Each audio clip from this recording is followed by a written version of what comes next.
चुड़ैल। एक बार की बात है, जादूपुर नाम के एक गांव में करतब दिखाती एक औरत एक रेड्डी के लिए गांव में आती है। आइए आइए मेहरबान कदरदान, खाइए रोहड़ा के ताजे ताजे केले। कभी खाए नहीं होंगे ऐसे केले। पीले पीले केले खाइए।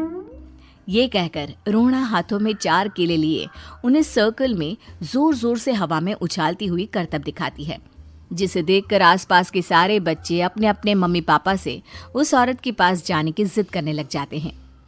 पापा, ऐसा तो सर्कस में बॉल से होता है ना, ये आंटी तो केले से कर रही है। चलिए ना पापा, देखते हैं। रोहड़ा एक पतली सी तार पर चलती हुई केलों से करतब दिखाती है। आते जाते सभी लोग बाहर रुककर उसके करतब देखते हैं और वाह वाही करते नहीं थकते। जैसे ही एक आदमी पास आकर उसे पैसे देने लग जाता है, तब वो कहती है, अरे नहीं नहीं साहब, मैं करतब तो बच्चों के मन को बहलाने के लिए करती हूँ। धंधा तो मेरा केले का है। पीछे देखो मेरी रिड्डी, जो भी मेरे केले खाएगा मेरी तरह चुस्त दुरुस्त और तंदुरुस्त हो जाएगा। पता चलता है क्या कि मेरी उम्र 55 की है। अरे पर ऐसे ठंड के मौसम में कोई केला क्यों खाएगा? ये ऐसे वैसे केले नहीं है साहब, ये शरीर में गर्मी देते हैं। ठंड को दूर भगाए जो भी रोहिणा के केले खाए। पापा, अगर मुझे केले नहीं मिले तो मैं घर नहीं जाऊंगी। तभी उसके पापा कहते हैं कि बेटा, केले ठंड में कभी गर्मी नहीं देते। ये सब कहने की बातें हैं, सामान बेचने का तरीका है इनका। पर पिंकी नहीं मानती। मैं केले खाऊंगी। पिंकी की जिद के आगे नत्थू हार जाता है और उसे केले खरीद कर दे देता है। पिंकी खुश होकर केले घर ले आकर खाती है। अब मैं भी करतब करूंगी, कितना मजा आएगा। जादुई केले। पिंकी पहला केला खत्म भी नहीं करती कि वो बेहोश हो जाती है। दूसरे केले से एक काला धुआं आता है और रोहड़ा चुड़ैल बनकर बाहर निकल आती है। मेरे भूतिया केले बच्चे न खाए, ऐसा हो ही नहीं सकता। जादूपुर वालों, कब तक बचोगे? आ गई हूं मैं रोहड़ा, जिसका कोई नहीं कर सकता सामना। रोहड़ा पिंकी को गोद में उठाकर काले धुएं में कहीं गायब हो जाती है। शाम के वक्त नत्थू घर लौटता है और पिंकी को घर में ना पाकर उसकी माँ से कहता है, माँ पिंकी कहाँ है? अरे बेटा, उसे तो तू सुबह करतब दिखाने ले गया था ना, फिर कहाँ वापस आए तुम दोनों? मुझे लगा तू उसे अपने साथ मंडी ले गया होगा। हे भगवान, मेरी बच्ची कहाँ गई? मैं उसे घर ही तो छोड़कर गया था माँ। नत्थू गांव के घर कोने में अपनी बेटी को ढूंढता है, पर उसे वो कहीं नहीं मिलती। परेशान होकर आके रो रो कर नत्थू हिम्मत हार कर घर लौट आता है। अगली सुबह रोहड़ा फिर से करतब दिखाने आती है और इस बार पिंकी की तरह रोनी केले खरीद लेता है। 50 रुपए दिए थे पापा ने, सारे पैसों के मैंने केले खरीद लिए हैं। अब मैं भी आंटी की तरह ही करतबबाज बन जाऊंगा।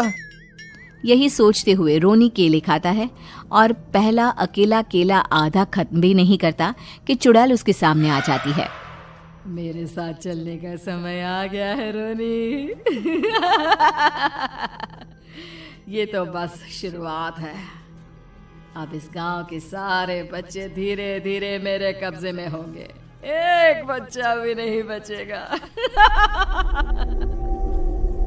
ये कहकर रोना रोनी को गोद में लेकर काले धुएं में अदृश्य हो जाती है।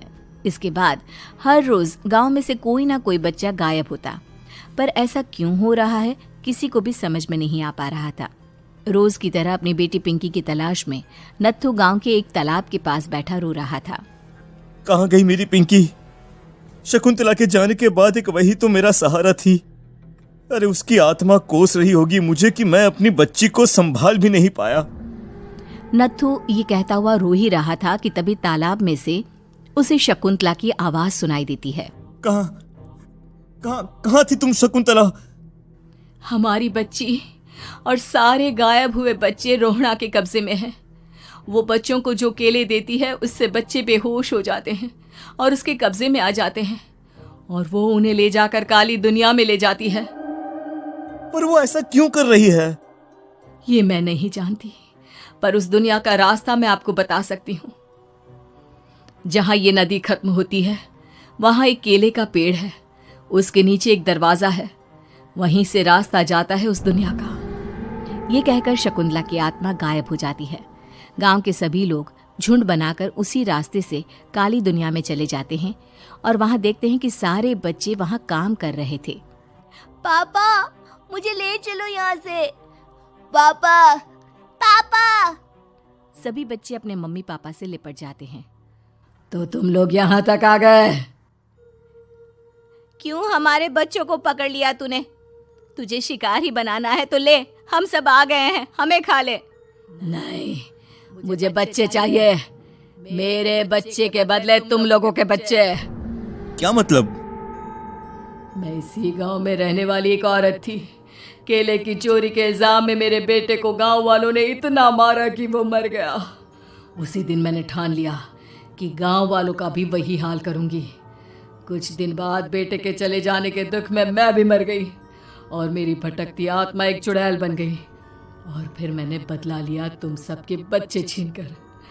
बर्दाश्त नहीं कर पाए ना, सोचो मुझ पर क्या बीती होगी। हमें माफ कर दो रोना, पता नहीं ये किसकी गलती थी पर हम सभी माफी मांगते हैं। हमारी खुशियां लौटा दो, तुम भी तो एक माँ हो। गांव वालों की बात सुनकर रोना का मन पिघल जाता है और वो बच्चों को छोड़ देती है। उसके बाद काली दुनिया बच्चों के लिए जादुई दुनिया बन जाती है।